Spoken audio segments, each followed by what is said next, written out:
If you're in business, you probably have a website, but can your site handle your growth? How many visitors before your site slows down or crashes? What about storage and data security? From web hosting to virtual servers, Pair Networks provides the online infrastructure you need to start, grow, and flourish. When it comes to security and updates, don't worry, we've got you covered. Our 24/7 US-based customer support is the best in the industry. No frustrating chatbots or sitting on hold for hours. Check out pair.com today to learn more. That's PAIR.com. Welcome to the Attention Deficit Disorder Expert Podcast Series by Attitude Magazine. Hello, everyone. This is Wayne Callan for Attitude Magazine. Glad you can be with us. We all know by now that kids with ADD thrive on structure and organization. The problem has always been how to achieve it. We have all tried the perennial suggestions from experts about carrots and sticks, family whiteboards hanging up in the kitchen, Sunday night get-togethers over the kitchen table to talk about who needs to get what done when. Sometimes those approaches work and sometimes they don't.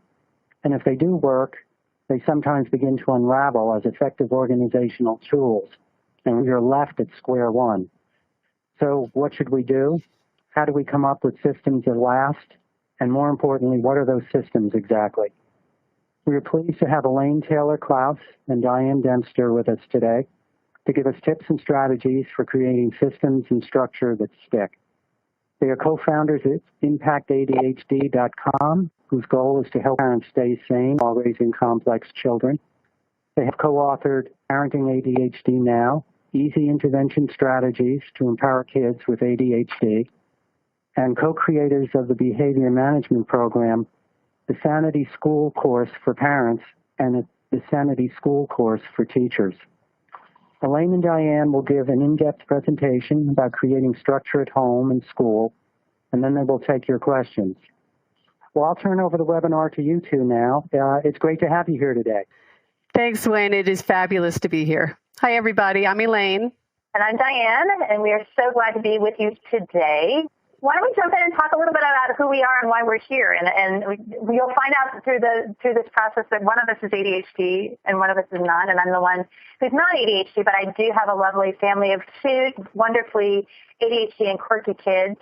And I am a recovering yelling mom. I spent a lot of time being frustrated with my kids and not understanding why their brain didn't work the same way that mine did, and really made a commitment to changing my own behavior and really trying to understand my kids in a way that would help them to be successful.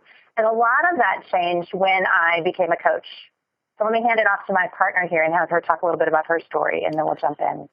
So my family is in the bottom right. I'm Elaine, and the mom in an ADHD plus family of 5 is how I often describe it.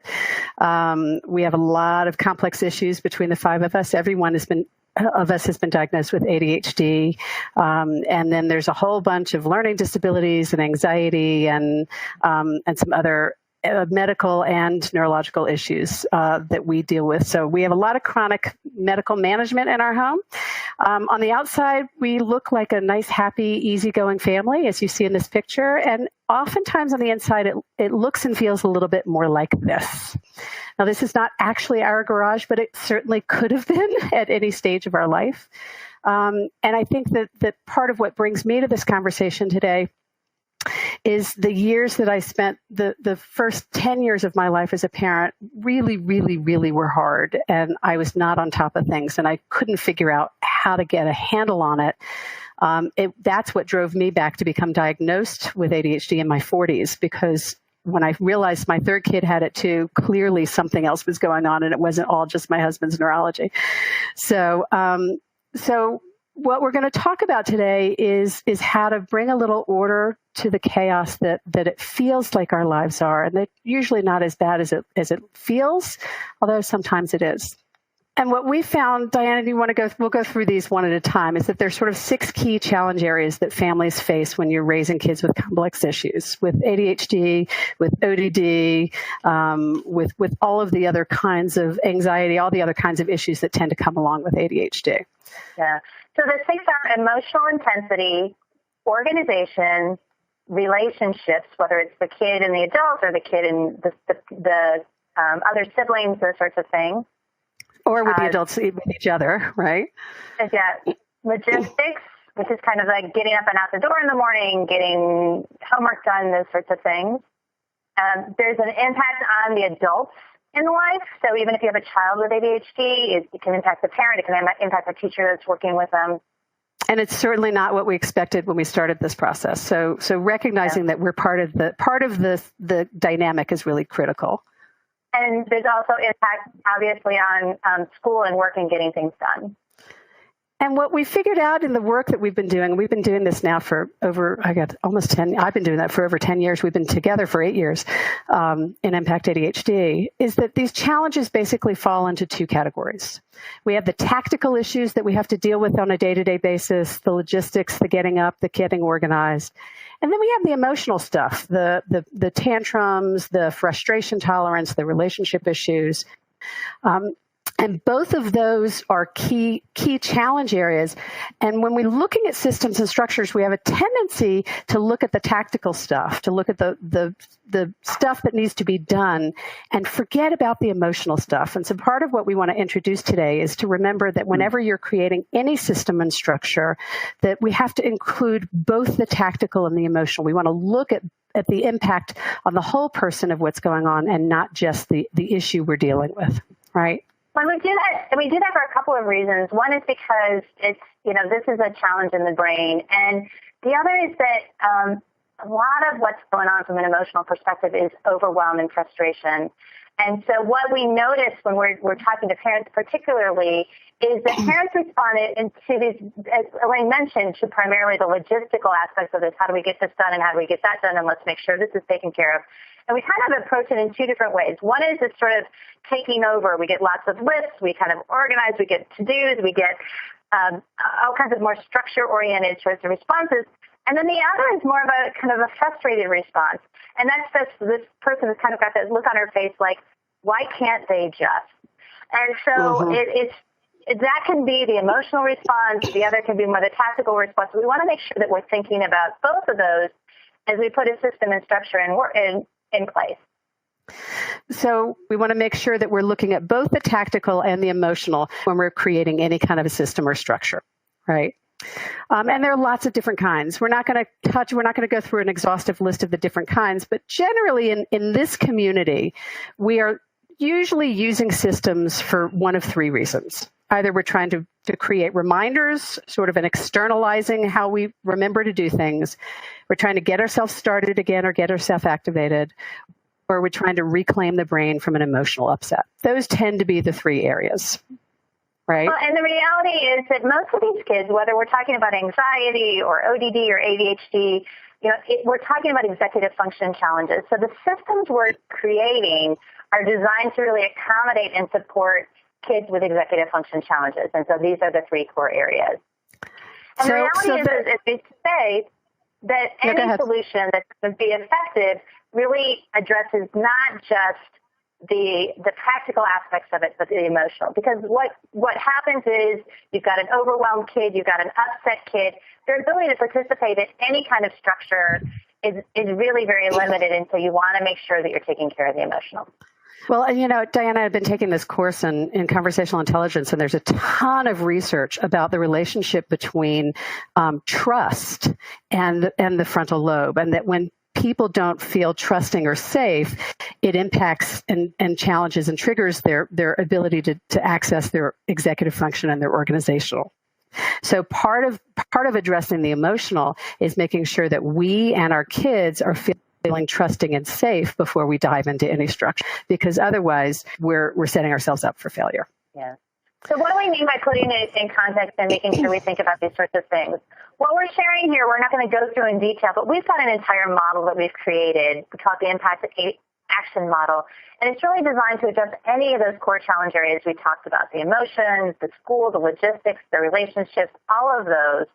And we've created this system that we use every day with the families and parents all over the world that we work with and the educators we work with as well, where we really kind of look at that challenge area, come up with a strategy, and really figure out how to make it work and put it in place in a more sustainable way. Because systems aren't created in a vacuum, right? Right. In order to have a system work effectively, you've got to look, as we said, at the emotional pieces and the tactical pieces. And you have to look at the big picture. We have this tendency to sort of dive in and say, oh, something's broken, something's not working. Let's put a system in place for that. And oftentimes we'll create a system, we'll put it in place, nobody will follow it, we'll get frustrated and throw up our hands and say, well, that didn't work. And when that happens, it's usually because we started with the system instead of really pulling back and understanding the bigger picture of what the system is trying to create. Well, a lot of times what happens, Elaine, let's use a concrete example. So somebody reads a book and the book says, you should use a checklist to help your kids remember what all their chores are. And and then you find that the checklist gets ignored and nobody sees it and it becomes invisible after a few weeks. Well, that's because you've got to kind of really look at what's going on underneath it to help make sure that that checklist or anything else you're using as a system is going to be as successful as you want it to be. Well, and that's what we're going to talk about in a minute, is we're going to give you some 8 sort of core competencies that you need to consider to make a system work effectively. But before we get into those 8 sort of details, we want to look at the bigger picture of it, right? So there are basically a few categories you want to look at before you start a system. So the first one is about activating the brain. And this is about understanding what's really going on. And there's 2 aspects of this. One is your child is an executive function challenge. So it's really about understanding executive function, what's going on in their brain, where their challenges are, where their strengths are, and really kind of taking that into consideration as you put a system or structure in place. You also want to look at what's going on from an emotional intensity perspective. If you're triggered, if your child's triggered, as we've said already, your ability to participate in any kind of problem solving or any kind of frontal lobe activity is very, very limited. So that's to activate the brain. Right. And when you think about, remember that the challenges we're facing are all sort of happening in the brain. The core of where they're starting or not starting is in the brain. Taking that activation piece is a key piece to get started. And a lot of our kids, that getting started is the key issue they're challenged with in the first place. So really get clear on what the underlying challenge is. And then the second is about positivity. And this is in any parenting program, any parenting paradigm you ever read, you will find something mentioned about the importance of positivity. Because this is where, as I mentioned before, this is where trust happens. This is where connection happens, and that's at the core of the relationship, which is really how we're able to step in and guide and lead and involve our kids in becoming owners of their own lives, which is the goal here, right? The challenge is, well, go ahead, Di. Well, what I was going to say is that, the challenge is that, we have a hard time staying positive. We get upset. We get frustrated, and it ends up starting to unravel. And the quote here is, rules without relationship equals rebellion. It's really easy to focus on being positive when things are going well. When things are not going well, it becomes even more and more difficult. And Wayne talked at the beginning about the carrot versus the stick. And what we find is that, by and large, the carrot is absolutely the most successful piece in terms of sustainable change. But what happens is that a sharp voice or a frustrated parent or an angry parent often will get results and immediately, but it just doesn't last over time. And so it's really important to know that staying in that positive place is really the place to make sustainable change. Elaine, were you going to add something else? Nope, you hit it. That was it. Basically, that part of positivity is about how we approach the dynamic and making sure that we're involving them in it and that we're staying connected with each other. And it doesn't just become about the rules, but remember that the rules themselves are a guide or a system towards a larger goal. Like, what's the purpose of them? We want to keep that in mind. Well, and the other thing is, just to say, Elaine, to throw it in there, is that most of us became parents because we wanted to have fun with our kids. If we're so busy spending all of our time focusing on the stuff and the homework and the logistics and everything else, we're not enjoying familyhood. And so there's a side effect and an extra advantage to focus on positivity, because having fun with your kids is why we probably all got into this in the first place. Right. The next one is about shifting expectations. And this is really about understanding what your child can or cannot do independently today and helping them to become increasingly more independent. so many times we kind of say, well, they should be able to do this, or they sometimes can do this, and we kind of hold the bar pretty high for them in a way that may or may not be realistic. And we're not talking about lowering the bar here, but most kids with ADHD and other executive function challenges, research shows, are as much as 30%, which is like 3 to 5 years behind their same age peers in terms of some of the areas of executive function, like organization or emotion management, some of these other sorts of things. So we or impulse control. Impulse control, great example. So instead of holding the bar at where we think they should be, we want to figure out what they can do and then challenge them to the next level and the next level and the next level. Elaine, what would you add about shifting expectations? Well, I just want to reiterate that it's not about lowering the bar. It's not that we don't want them to get there, or that we're, I hear from parents oftentimes that, there's just no expectations, or we're not expecting enough, or we've taken away any challenge. And I think we want to remember that for our kids, it's a challenge just to get up and follow directions and get to school and do life. And like, what's we don't think of as effort for typical kids can be a lot of effort for complex kids. And so we want to remember that they are trying really hard, and we want to meet them where they are so that they can be successful, and those successes can grow into more successes. Those are really where the solutions are in the places where they're feeling capable. Because if you set the bar too high for too long, they will end up stopping trying because it just feels like nothing they can do will win. So we want to give them wins. And one really powerful way to do that is to shift our expectations to meet them where they are, not, as Diane said, where we think they should be based on their chronological age. We really want to look at where they are, as Russell Barkley said, in terms of their developmental age, right? And so all of this leads us to, okay, we want to create systems and structures. But the other thing we want you to really understand about structures before we get into our sort of 8 categories or our 8 core competencies is that systems and structures are tools. They are not the end goal. And whenever we use a system or structure, we want to remember why we're using it in the first place and what the purpose is of it. Because we have a tendency to make them very complicated, to dive into them, as we said earlier, without understanding why. We have a tendency not to involve our kids in the process. This is a real example of a behavior chart I tried to use when my kids were little. That was a blatant failure. And it was a failure because it was too complicated and I was trying to do too many things at once. There was nothing simple about it. But the purpose is not to get them to use a behavior chart or a reward chart or a planner.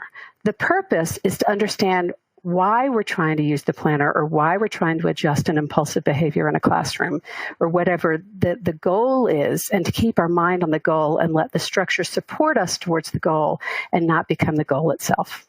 Diane, what would you add? The planner is a great example, and I can't tell you how many parents and teachers we talk to who say, if only this child would use a planner, everything would be fine. The reality is that it's not necessarily true, and planners don't really work necessarily for everybody, and we're going to talk about that in a minute. But the reality is what you're trying to do is to come up with an accommodation for a challenge in remembering, right? So you've got a kid who needs to be able to remember assignments. There's lots and lots of ways to remember assignments. Some kids can actually memorize them. Other kids need something written down. Other kids, have more visual kinds of cues. But the goal here is to capture an assignment, not to use a planner. And we so often lose track of that. And what happens is that we feel defeated because it doesn't work. The other piece I would throw in, Elaine, here is that, this isn't about finding the right answer. This is really about finding an approach and kind of coming up with some creative things to try. For a lot of these kids, something might work for a while and then it stops working. And so I think the most important thing as we go into this is really realizing that sometimes this is, more of an adventure game than it is about finding the right answer. I love that, because I was just thinking about I just wanted to say how, one of the things we forget is that kids with ADHD are highly motivated by interest and engagement, and we'll talk about that in a little bit, but the notion that that sometimes structures and systems get boring, and it's not that they're not useful, it's just that it's boring. And sometimes we have to shift it up and change it up just to create some novelty so that we can re-engage. And as an adult with ADHD, I'll tell you, I have a system I use, for example, for capturing my to-dos, but it changes over time. I've used the same journal, but how I use it changes because I just get too bored using it the same exact way. So let's dive in. The other thing that happens is that we feel defeated, right? So if we think the planner is the answer and the kid has a hard time with the planner, then we're like, oh, I don't know what to do, because instead of trying to be creative and come up with other ideas, we kind of get stuck on the planner. So let's talk about the 8 core competencies that we've identified, and we talk about all of this stuff in a lot more detail in Sanity School and our other programs, but we want to just kind of give you a highlight of 8 core competencies for making these systems and structures really work. And let me just introduce the structure. I was going to say, I want to introduce the tool. So this is called a Wheel of Life, and it's a very, very classic coaching tool. And what we've done in our programs is we've taken this classic coaching tool and we've brought in the concepts that are important for us as parents to really understand. So the way you use this tool is, if you can imagine, the center is 0 and the outside circle is 10.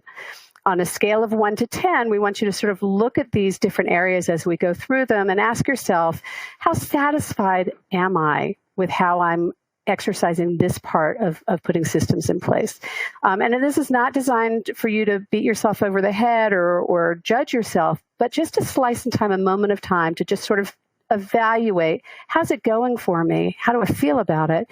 And help you get a sense of where you want to focus as you leave this exercise, this conversation. Diane, what would you add? Well, you'll notice that a few of these are the ones that showed up in the survey at the beginning. And so a lot of you have already identified which ones of these are hard for you. And so as we talk through each one of them, pay attention to some other things that you might notice. Maybe not just the areas that are hard, but the things that you feel are going really well for you as well. Great. Okay. So the first one is keep it simple and flexible.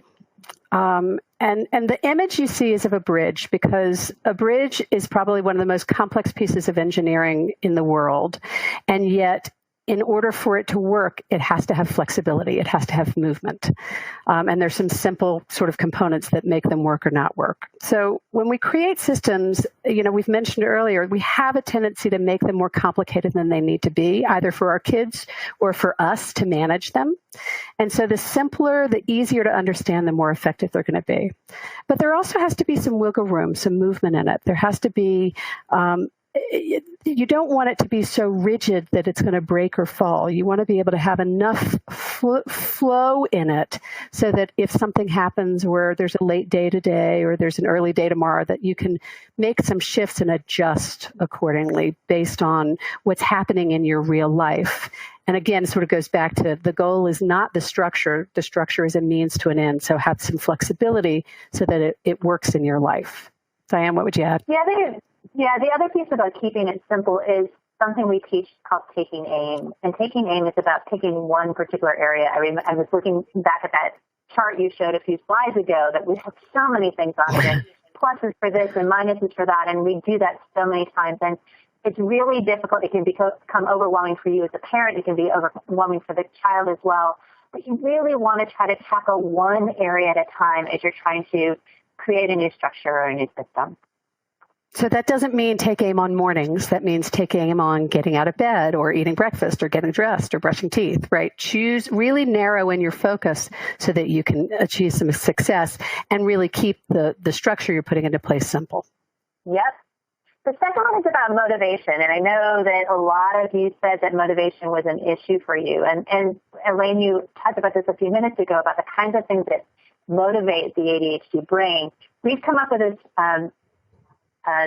what do you call it? An acronym. Acronym, is that the word? Yeah. Acronym. It's an acronym. For remembering for the core things that motivate the ADHD brain, and the acronym is PINCH, P-I-N-C-H. So the 5 are play, interest, novelty, competition, and hurry up. So let's kind of jump through quickly and just kind of explain what we mean by play. This isn't just fun and games. It can also be creativity. It can be more humor, lightheartedness. but it's just kind of like keeping it light and keeping it more on that creative, fun side as a way to motivate and engage the brain. What about interest? Right. This is the kid. Well, this is the kid who can't put their clothes in a laundry hamper unless it's a basketball hoop, and then all of a sudden they can start throwing the socks across the room, right? That's what we mean by engaging something creative or playful. The next one is interest, and you know, a lot of you will hear yourself saying, well, he'll only do it if he wants to. And that's because this is a kid who's motivated by interest. And so that may be an interesting or engaging teacher, or it may be an engaging subject. I've had kids who have gotten A's or D's in math, depending on the teacher, because it was about whether the teacher was interesting. So the way their brain is wired, they don't have a just get it done button. So some of them really do need it to be interesting in some way to get it done. And it needs to be interesting to them. And so that's where it takes some creativity from us, is to figure out what are the things that they enjoy and love, and how to make those things that we want them to do feel more like the things that they want to do. Yeah. The next one is novelty, which is about sort of anything being new. These are the kids who do great at the beginning of a school year and with new teachers and new kids in the class, and then they come back in January and they want to scream because there's nothing new. And they do better in college because there's a new subject every semester. Right. So novelty, kids who love video games are often really jazzed by the novelty of what's new, what they haven't seen before. Yeah. Next one, Diane, you want to do? Competition, yeah. So competition is a pretty straightforward one, but the most important piece about this is to know that competition doesn't work for everyone, particularly kids with anxiety can often get really turned upside down by competition. So just be aware when you're using competition, like, hey, let's race to see who can get up the stairs first, or hey, let's see how quickly you can do the next 5 math problems, or whatever it is. Just know that there are some kids who really love that and some kids that are really kind of almost paralyzed by competition. Well, and some kids can be really competitive with themselves, but not with others, and vice versa. So it's really understanding how they feel about competition and figuring out how to use it appropriately. I had kids as soon as you pulled out the timer for 1 minute math, they shut down completely, right? But it's not that they couldn't do the math. It's that the timer actually stressed them out, right? The last one we use, the H, is hurry up. And that really is about urgency. And urgency comes in 2 forms. Really is that sort of wait till the last minute and it's like, oh my gosh, this is due. I got to make sure I get it done. And then the other is more of a kind of a fear-based sort of, oh my gosh, I'm going to get in trouble if I don't do this. So it's that same sort of anxiety, sort of, intense motivator. And so many of our kids use this, but it can be really exhausting and it's not sustainable. And if you've ever met an adult who's used, the last minute as their main motivator, they're pretty tired out by that time in their life. Well, and here's what I want to say is, this is happening. What's happening here is actually a different part of the brain is taking over. And when you rely on urgency, you're no longer relying on the executive function skills to get it done. You're actually, the amygdala steps in and says, okay, now it's urgent. Now we got to get it done. It's not a terrible strategy if it's not your only strategy. The challenge is that a lot of our kids, it's the only way they know to get themselves to get anything done. And so we really want to teach them how to identify other motivators for themselves so that they use that selectively and it doesn't become the only tool in their toolbox, as Diane was saying. So, pinch, P-I-N-C-H. The next one is, does the structure work for everyone? And we talked about this earlier, but it's really important to know that some of these systems and structures might work really well for you. They might not work at all for their kids. And I found this out the hard way because my brain is completely different than my daughter's. My brain is pretty close to similar as my son, but he's got ADHD. And so trying to find something that works for all 3 of us has really been a challenge for us. So we've got to be creative and really check in and say, well, just because this is the way mom's brain works doesn't mean that that's the way that the other people in the family's brain is going to work. Well, and just because the doctor tells you to use a reward chart with stickers and buttons and dials doesn't mean it's going to work for me as an adult with ADHD.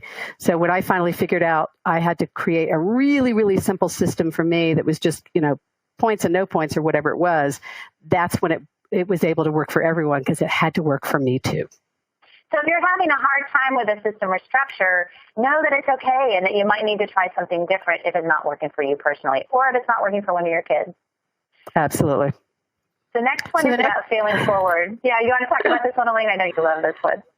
Well, the notion of failing forward, I think we forget how important it is to teach our kids the value of failure, right? That mistakes are how we learn. That's how we create. That's the foundation of innovation and experimentation and science. It all comes from figuring out, what didn't work to make a light bulb. Everybody knows that story. Chocolate chip cookies were a giant failure. I love that, right?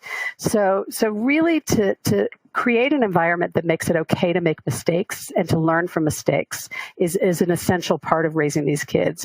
And to allow them, instead of feeling wrong every time they make a mistake, because they're going to make mistakes, is to help them fail forward with it, to learn from it, to say, okay, what part did work before you go to what didn't work, right? I always sit down at the end of a semester with my kids and say, what do you feel most proud of that you did this semester?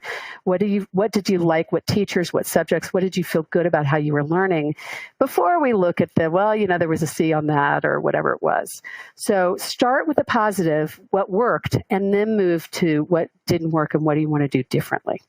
Well, the other thing for this is really just your relationship with failure. And I am totally guilty of this. I grew up in an environment where failure was to be avoided at all costs. It's just like, we don't fail, and you shouldn't fail. And it's so kind of watching your own patterns as an adult and seeing kind of how that instills either a failure learning mindset or a more fixed mindset or a perfectionism mindset. A perfectionism mindset, just to be aware of your own inclinations and really kind of when your kids make a mistake, instead of making it a big deal, just like, wow, that totally didn't work. What do we want to try next time? And just kind of that subtle shift in energy can make all the difference for these kids. Agreed. Okay, so we're about halfway through the 8 core competencies. So this one we do entire workshops on just this one topic. So we're going to try to hit the concept of it. Just this one slide is an entire hour-long webinar.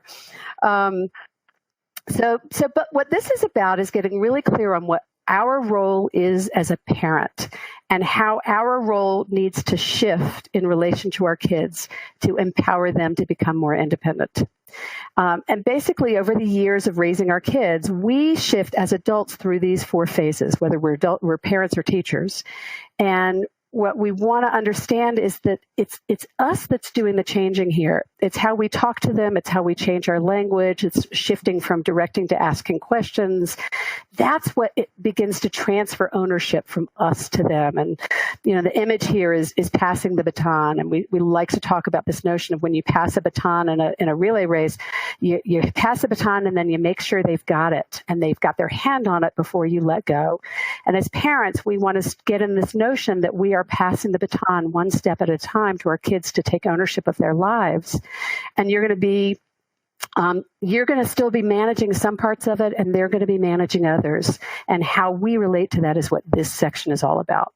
Diane, you want to guide us through it? Yeah, Elaine, it's the thing that happens that I see over and over again with parents particularly is this idea is like, our kids are challenged, and so we tend to micromanage a little bit more than a parent of a child who has a typical kid. And so we direct everything. Okay, now it's time to do this, and let's make sure you do this. And we're kind of hand-holding them through the process. And then one day we wake up, and either we're frustrated because we've been in charge way longer than we think we should have been, or our kids are frustrated because they want to be in charge of their own lives. And we kind of say, okay, fine, great, you take care of it.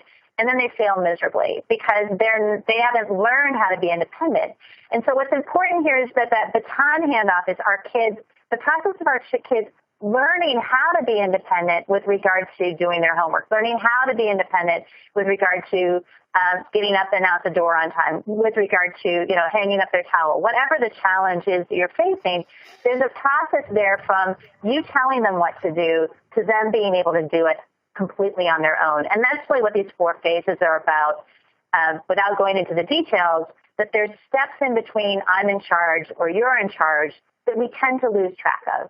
Does that make sense? And those steps, and those steps really, that change happens by how we approach it. When we see that our kid is ready for the next level of independence in one area, is to begin to hand the baton off there, but not feel like we have to throw them all at once, right? It's not an all or nothing. A lot of times we'll hear parents, particularly of high school kids, who will say, well, it was time for them to take over, and so I stopped helping with school, and now they've got all C's and D's. And I can see how that can happen. The goal here is to say, okay, where do you want to continue to scaffold and support, and which parts are they ready to take on their own? And so this is really about gradually going from directing the work to modeling it and then supporting it before we then become sort of the troubleshooter. The goal is to get to phase 4 with them for the rest of their lives, but it may take a little longer with our kids. And they may be really motivated and really independent in some areas and not in others. And so we have to calibrate our parenting to meet them where they are. And I think that's really all we can say here on this today, because we really could go all day on this. Absolutely.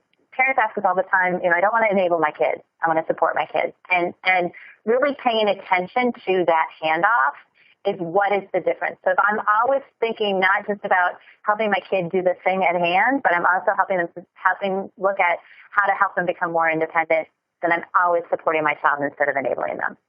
Great. Which is a nice segue to this next area to focus on, which is really to make sure that you're connecting and helping your kids connect to other supports.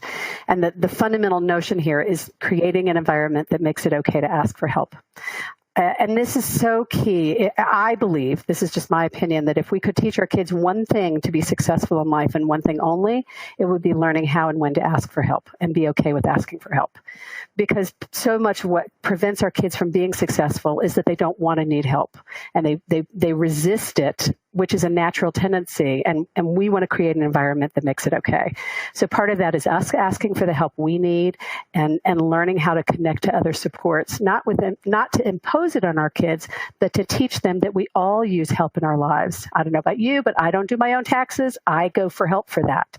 Whatever it is, wherever it is in your life that you seek help, you want to start modeling that so that your kids can learn to see that help is a natural part of life. Diane, what do we want to add? Well, this has such a strong connection into that conversation we had a few minutes ago about failing forward and about failure. And I think there's this kind of hand in hand about not wanting to look like we failed by asking for help. And so there's just this real important environment that you can create for your kids about, what life is like. And if it's like, oh, I've got to be independent, I can't screw up, I've got to be, more rigid, they're going to learn to make mistakes, and they're going to learn to ask for help in a very different way than if you're very transparent about, as you just said, Elaine, when you ask for help and the mistakes you do make. Yeah. So I want to be mindful of our time. So we've got two more we want to cover.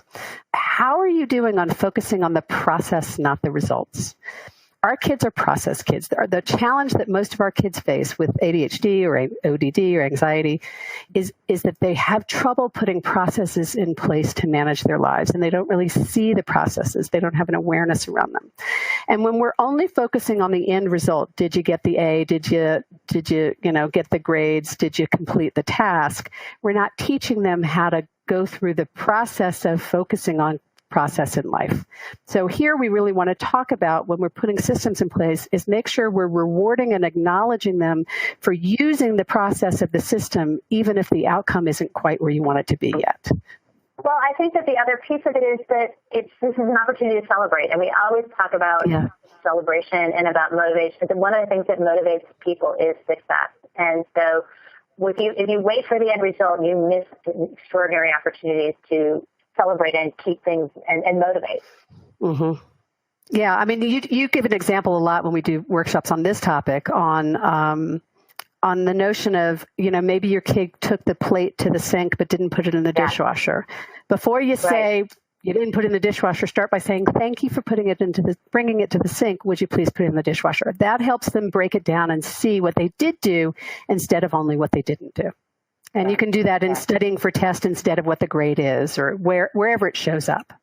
And so one of the things that parents tend to forget, I'm going to go back to that for just a second, Elaine, is that, there's a long distance between a grade on today's test and even the end of the semester. That's a huge amount of distance. And so sometimes we'll say to our kids, oh my gosh, you did poorly on this assignment. You're going to get a B in this class. It's going to be terrible. And it's like, there's so much difference between right now and the end of the semester that our kids have a really difficult time even thinking forward to the end of the semester, or even the end of the week for a lot of our kids. So focusing on the process keeps them in the moment. And these kids are so brilliantly just in the moment. It gives them that motivation now rather than having to try to stretch them to something that may or may not be motivating in the future. Right. Now, and the last one is about getting buy-in, which is the number one issue that most of you guys were concerned with at the beginning of this call. And, we can't get into a whole lot of detail in this call breaking down how to get buy-in. But what I would say is everything we've mentioned up until now are different ways that get buy-in. Keeping it simple, giving them a role in it, letting them see how they connect to others, changing your conversation so that you're inviting them to the conversation instead of telling them what to do, creating an environment that makes it okay to make mistakes. Like everything we've talked about in this Wheel of Life are all actually strategies to get them to buy in to a system in the first place, helping them find their motivations.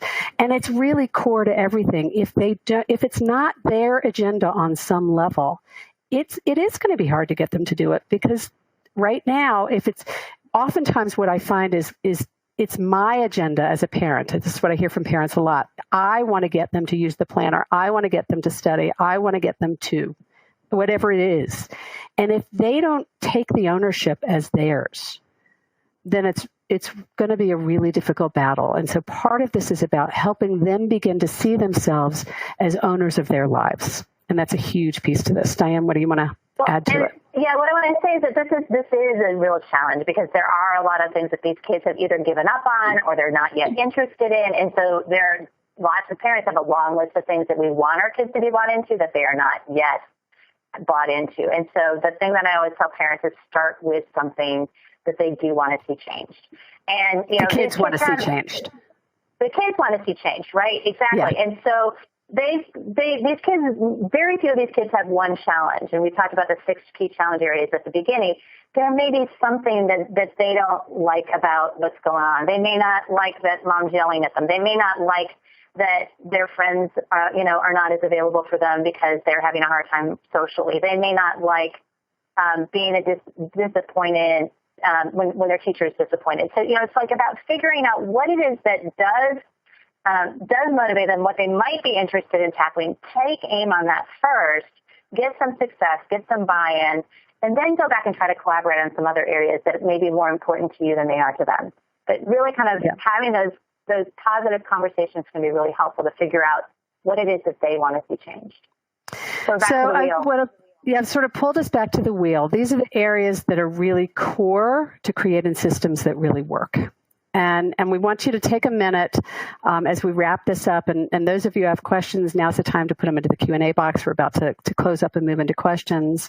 And this is an exercise you can print out for yourself and do later. But to really look at yourself and say, how's it going for me? How do I feel about how I'm addressing these? What's my level of satisfaction with each of these areas? And again, this is not to beat yourself up, but to really just evaluate where you are, and so you can begin to see where you want to go. And just in terms of a wrap-up, what did you focus on in this conversation? We know what we've been talking about in terms of systems and structures, but as you take away from today, we're coaches, so we always want to make sure people take information from this presentation and are able to use it moving forward. So what did you focus on or pay attention to? Was it a particular child or a particular issue in the household? And what's your clarity? What are you taking away from today? What's your aha? Yeah, we'd like to talk about aha moments. What we want you to do is to kind of capture at least one aha that you had, and then figure out how to make a change in your family based on that aha. So what's a realistic action step for you to take? And then how do you set yourself up for success with this action? So it's really important. A lot of times we get lots and lots and lots of ideas from a webinar like this. We just went through lots of slides with lots of ideas. You want to start with 1 or 2 and really figure out how to make it work for you. Great presentation. Thank you for the strategies and tips and insight. Several parents have asked, can you give examples of ways to incorporate novelty into structure? I mean, concrete ways, maybe things you told parents or parents have said has worked for them. It's hard to answer that generally because it really does depend on what the structure is you're trying to create. Elaine, I've got an example. So one of the things that I always recommend for parents is that when you're coming up with an idea for how to address a challenge area, don't just come up with one idea. Come up with a handful and really work with your kids to do this. So the example I want to give is my oldest has a hard time getting out of bed in the morning. And so we spent one afternoon and we brainstormed 10 things that we could try to get him out of bed in the morning. And we were like, let's try each one of these for 3 or 4 days and we'll see what works and what doesn't. And it was like, okay, so I'm going to blow a horn, or I'm going to throw the dog on the bed, or I'm going to splash water in your face, or I'm going to sing this weird, crazy song. And so we were trying lots of different things. And so the idea of novelty is that it's not about finding one answer, but it's about trying several different things that might work with a goal of kind of narrowing in and finding things that would work more sustainably. Elaine, what would you add in? So I was just thinking about my kids, and it sort of ties into play a little bit to creativity. But my kids were not the kind of kids that sat at the same place every day to do their homework. And so novelty might be, we had a great tree in the front yard that we called it the reading tree because it had a perfect place to go sit and climb in this one nook and read a book. So when the homework assignment was reading, they could go sit in the reading tree. And it's sort of a novel place to read, to do your homework. It's not your typical thing. Allowing them to do things in a different way. I had one kid who used to love to do her homework lying down on the kitchen table or on the dining room table with her foot hanging off the side so she could bounce her foot. So it's sort of stepping out of that notion that you're supposed to sit at the desk with your head straight up, and like to step out of that and say, what's another way that is new and different that can make it interesting? Mm-hmm. A couple of moms have said they have ADHD as well. They can't maintain, they struggle with similar things as their child. How can they maintain systems and structures for their child if they can't maintain them for themselves? So what about that double challenge? I so know that story. So let me tell you the simplest system I ever created and that worked for years and years. I had a basket that went into the family room. It was a big, wicker basket. And when things got left around, it went into the basket. And anybody was allowed, like if dad's shoes got left around, people could put it into the basket. At the end of the day, things would go into the basket. And then they had to buy back stuff from the basket. Every Sunday, you had to buy back stuff. And they got points. But we didn't have 2 points for this and 3 points for that. The points were completely random. And points were based on, oh, you were nice to your sister, go give yourself a point. And it was as simple as give yourself a point or not. And I was very generous with giving points, so that way I could really celebrate them and help capture them being good and all of that. But so the system was as simple as give yourself points, and we take stuff out of the basket with points. And it was that simple, but it covered a lot of ground and a lot of things. So I think the bottom line is, however you do it, is make it really, really simple for you, and not something and then also bring other people into managing it so you're not the only one managing it. Like everybody was allowed to collect stuff and put it in the basket. Well, I think the other thing is, there's a couple other things in here, Elaine, is that one is that it takes a while to create a habit. And a lot of times what happens is that we try a new system and then we'll work it for a couple of days and then we'll forget. And so you may need some kind of support or scaffolding for yourself to remember, oh, yeah, that's right, I'm using the new point system, or, oh, yeah, that's right, we're using the new alarm, or, those sorts of things. And so I think that kind of remembering that it takes time to learn this stuff, and it may not just happen overnight for you. You might need to give yourself some grace if you forget and you want to try to start again. But it's just really important to know that making these changes is not easy for anyone, even someone who doesn't have ADHD, so give yourself some space. The other piece of this is model for your kids. I mean, if you're having a hard time with this, it's a great opportunity for you to say to your kid, wow, I'm really having a hard time with this. What do we want to try instead? Or can you help me? Or whatever else. It's that sort of failing forward, and it's that creating an environment of exploration. And it's really important, and it can be helpful for you as a parent that sometimes it's hard, and it's okay to let your kids know that sometimes it's hard. Yeah. Well, and the other thing I would say is going back to what you were talking about earlier in terms of taking aim. Don't tackle too many things at once. If you have too many systems and too many things, we often talk about it in terms of taking the marathon view. Right, you're in this for the long haul. And as parents, there are a million things you want to change. And if you try to change a million things, you will end up changing nothing. But if you take aim on one very targeted thing and see some progress with it, you're going to be willing to take aim on the next thing, and so will your kids. So it's really building an environment of gradual, incremental change that makes the big difference for the long term. And so, as Diane said, give yourself permission to take aim on something, forget that you took aim on it, write it down, put it in a big Post-it note, try it again.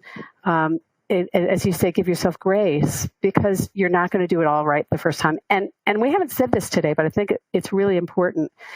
It is reasonable to expect that any system you put in place will not work perfectly the first time.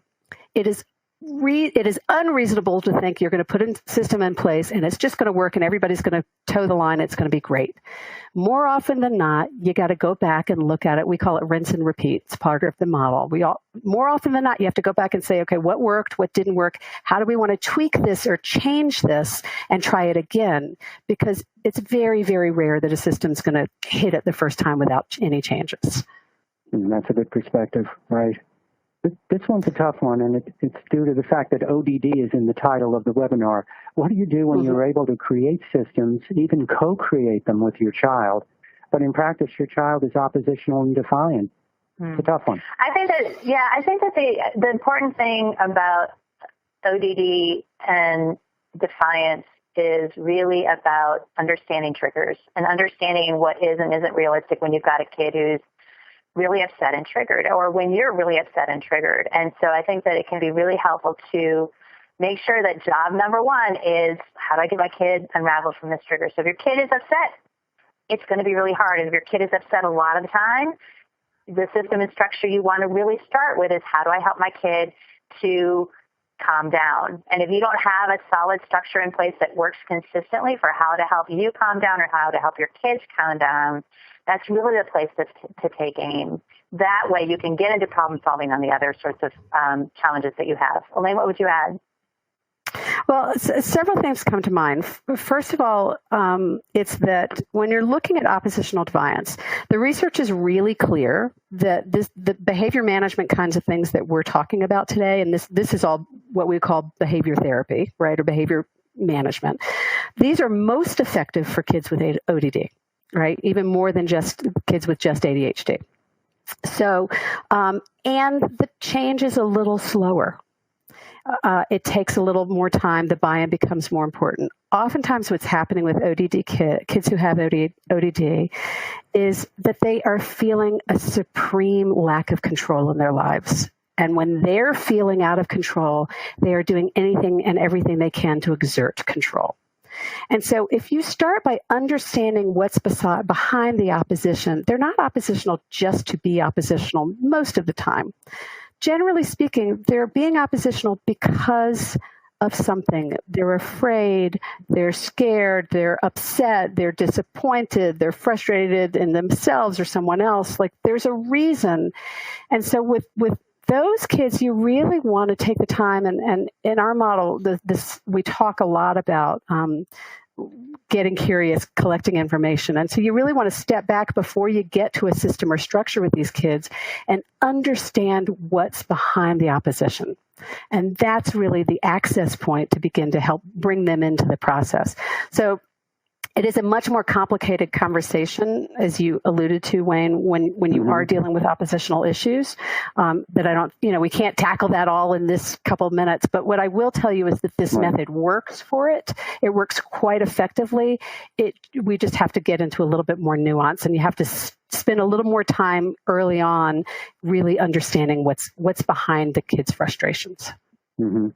Have you found from the parents and kids you've worked with that medication, ADHD medication in some cases, actually helps the child embrace structure more, or at least follow it better? Or have you not come to any conclusions on that? Diane, you want to start, or you want me to? Well, I think that the piece here is, I think there's some confusion about what ADHD medication does and doesn't do. And so most systems and structures are designed to help accommodate challenges in executive function, as we said earlier before.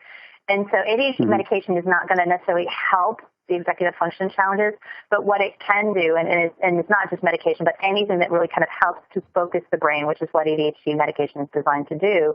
really does help our kids to slow down enough and to focus in enough so that they're able to use the systems and structures maybe more consistently, maybe more in an engaged fashion. But it doesn't necessarily, there's lots of different ways to engage the brain. And so I don't know that it's necessarily, I would call it something that's a requirement. Elaine, what would you add? So I think it's so building on what you just said, Diane, okay, so what's the point of ADHD medication? The point is to help reduce the symptoms, to help focus and reduce impulsivity, basically. ADHD medication is not going to all of a sudden have a kid come home with an organized backpack, or certainly rarely. But as you suggest, when they are able to focus better, when they are able to control their impulsivity better, they are able to be more receptive to using systems and structures. They're able to be more receptive to taking ownership of and trying to tackle challenges and getting buy-in and all of these other pieces we're talking about. So, and as Diane said, whether it's, exercise and nutrition or ADHD medication or whatever, or meditation and mindfulness, whatever you're using to help engage and activate the brain, all of those things will make a child or an adult more receptive to putting systems and using structures to manage. But at the end of the day, this is a condition that is a chronic condition for most people that goes into adulthood that requires constant, conscious, ongoing management. And whether you are able to reduce medication as you get older because you've really managed your medication, or whether you're an adult and you find a career that really plays to your ADD and you don't even need it anymore, which happens, right?